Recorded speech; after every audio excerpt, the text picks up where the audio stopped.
जय माता दी दोस्तों, आप सभी को शारदीय नवरात्रि 2025 की हार्दिक शुभकामनाएं। दोस्तों आज हम बात करेंगे नवरात्रि में घर पर खुद से हवन कैसे करें, हवन सामग्री, आहुति मंत्र, हवन मुहूर्त और साथ ही जानेंगे इस दौरान बरती जाने वाली सावधानियों के बारे में, इसलिए वीडियो के साथ अंत तक बने रहें। नमस्कार दोस्तों, स्वागत है आपका आपके अपने YouTube चैनल आसान राव फॉर यू में। दोस्तों शारदीय नवरात्रि के 9 दिन माता को प्रसन्न करने के लिए विशेष माने जाते हैं। नवरात्रि का हर दिन खास है, लेकिन नवरात्रों की सप्तमी, अष्टमी, नवमी और दसवीं बड़ी खास होती है। दोस्तों अष्टमी नवमी को लोग घरों में कन्या पूजन और हवन कराते हैं। मान्यताओं के अनुसार हवन करने से घर में सुख समृद्धि तो आती ही है, साथ ही आसपास का वातावरण भी शुद्ध होता है। दोस्तों इस साल शारदीय नवरात्रों की सप्तमी 29 सितंबर, अष्टमी 30 सितंबर, नवमी 1 अक्टूबर और दसवीं 2 अक्टूबर को मनाई जाएगी। इन सभी तिथियों में मां की आराधना के साथ ही कन्या पूजन और हवन किए जाएंगे। तो चलिए जानते हैं नवरात्रों में घर पर खुद से हवन कैसे करें, हवन सामग्री, आहुति मंत्र, हवन मुहूर्त और इस दौरान बरती जाने वाली सावधानियां क्या हैं। अब जान लेते हैं दुर्गा अष्टमी हवन मुहूर्त 2025 के बारे में। दोस्तों इस साल दुर्गा अष्टमी 30 सितंबर को है। इस दिन सूर्योदय के बाद महागौरी की पूजा होगी। दोस्तों इसके बाद हवन और फिर कन्या पूजन किया जाएगा।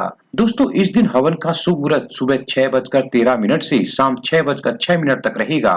वहीं हवन के विशेष शुभ मुहूर्त रहेंगे प्रातःकाल 11:47 से दोपहर 12:35 और प्रातःकाल 9:12 से दोपहर 1:40। अब जान लेते हैं दुर्गा नवमी हवन मुहूर्त के बारे में। दोस्तों इस साल दुर्गा नवमी 1 अक्टूबर को है। इस दिन सूर्योदय के बाद देवी सिद्धिदात्री की पूजा होगी। इसके बाद हवन और फिर कन्या पूजन किया जाएगा।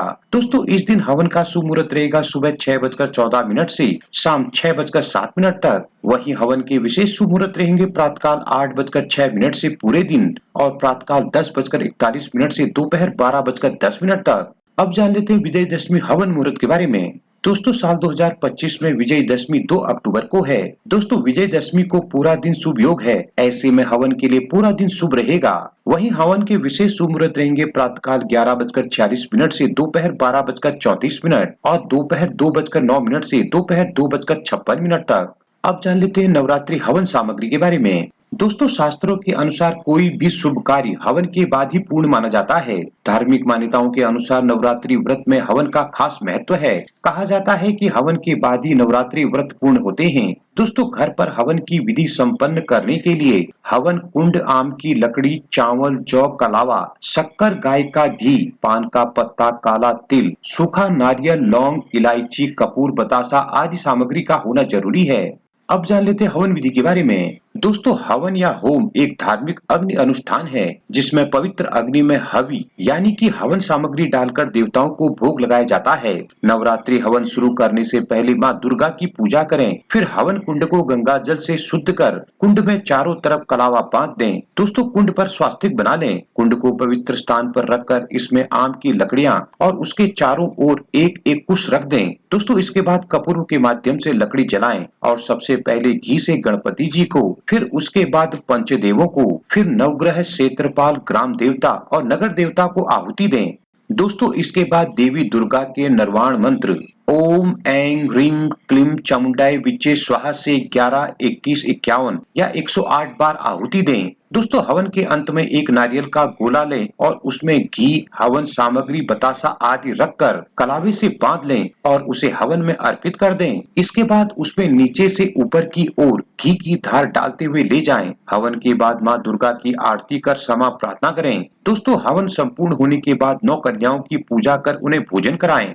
अब जान लेते हैं हवन के दौरान बरते जाने वाले नियमों के बारे में। दोस्तों जिस तरह से पूजा पाठ के लिए स्वच्छता का होना जरूरी होता है, वैसे ही हवन वाले स्थान को भी हवन से पूर्व स्वच्छ करना चाहिए। हवन हमेशा शुद्ध एवं पवित्र स्थान पर करना चाहिए। दोस्तों हमेशा हवन किसी ब्राह्मण से सही विधि से ही कराना चाहिए। हवन करते समय मृग मुद्रा का प्रयोग करना चाहिए। दोस्तों हवन के लिए अंगूठे से ज्यादा मोटी संविधा का प्रयोग नहीं करें। वहीं हवन पूरा होने के बाद धरती पर 2 बूंद जल डालकर प्रणाम करते हुए उसे आंखों पर लगाएं और हवन में 9 देवियों के मंत्रों के साथ स्वाहा लगाकर ही आहुति देनी चाहिए। जय माता दी। दोस्तों आपको ये वीडियो और जानकारी कैसी लगी हमें कमेंट करके जरूर बताएं। वीडियो को ज्यादा से ज्यादा लाइक, शेयर करें और इसी तरह की वीडियो के लिए हमारे चैनल को अभी सब्सक्राइब कर बेल आइकन को भी प्रेस करें, ताकि आगे आने वाली वीडियोज की नोटिफिकेशन आपको सबसे पहले मिल सके।